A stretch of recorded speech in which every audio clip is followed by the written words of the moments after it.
जय श्री कृष्णा। श्रीमद् भगवद गीता अध्याय 2 श्लोक संख्या 26।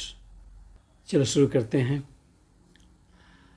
अथ चैनम नित्यजातं नित्यं वा मन्यसे मृतं तथापि त्वं महाबाहो नैनं सोचि न चैनम नित्य जातम। ये तुम ऐसा सोचते हो कि नित्यम वा मन्यसे मृतम, कि ये आत्मा जो है सदा जन्म लेता है और सदा मरता है। अथ चैनम नित्य जातम, नित्य जातम मतलब ये पैदा होता है, सदा जन्म लेता है, और नित्यम व मन्यसे मृतम, और सदा मरता भी है। अगर तुम ये सोचते हो कि ये आत्मा अथवा जीवन का जो लक्षण है ये सदा जन्म लेता है और मरता है, ऐसा मानते हो, तो भी हे महाबाहो, तथापि तुम महाबाहो, तो भी हे महाबाहो, नयनम सोचितुम अर्हसि, तुम शोक करने के कारण, इसमें शोक करने का कोई कारण नहीं है। अगर तुम ये मानते हो कि आत्मा सदा जन्म लेता है और सदा मरता है, तो भी हे महाबाहो, तुम्हें शोक करने का कोई कारण नहीं है।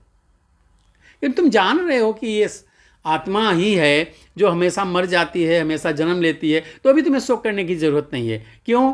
क्योंकि तुम्हें पता है कि ये जन्म लेगा, फिर मर जाएगा, फिर मर जाएगा, फिर जन्म लेगा। दर्शन शास्त्री हैं, उन लोगों का महत्व रहा है। ये लोग की सोच भी अलग रही है। तो ऐसा पहले भी रहा होगा शायद, इसीलिए तो ऐसा कह रहे हैं भगवान।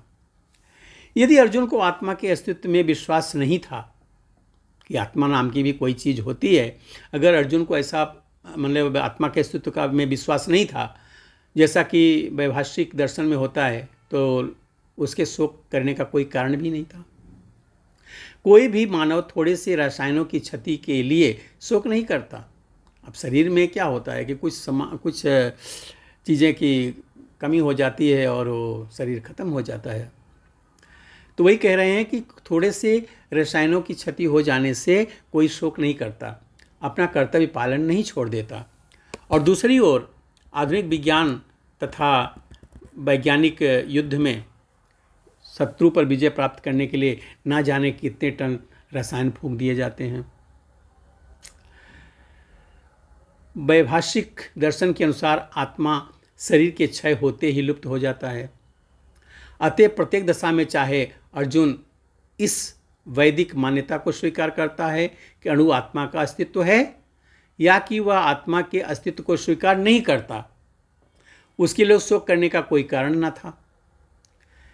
इस सिद्धांत को के अनुसार चूंकि पदार्थ के प्रत्येक क्षण असंख्य जीव उत्पन्न होते हैं और नष्ट होते रहते हैं, अतः ऐसी घटनाओं के लिए शोक करने की कोई आवश्यकता नहीं है। यदि आत्मा का पुनर्जन्म नहीं होता तो अर्जुन को अपने पितामह तथा गुरु के वध करने के पाप फलों से डरने का कोई कारण ही न था।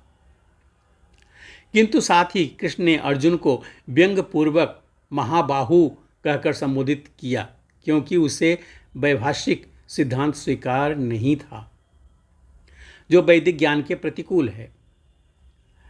क्षत्रिय होने के नाते अर्जुन का संबंध वैदिक संस्कृति से था और वैदिक सिद्धांतों का पालन करते रहना ही उसके लिए शोभनीय था।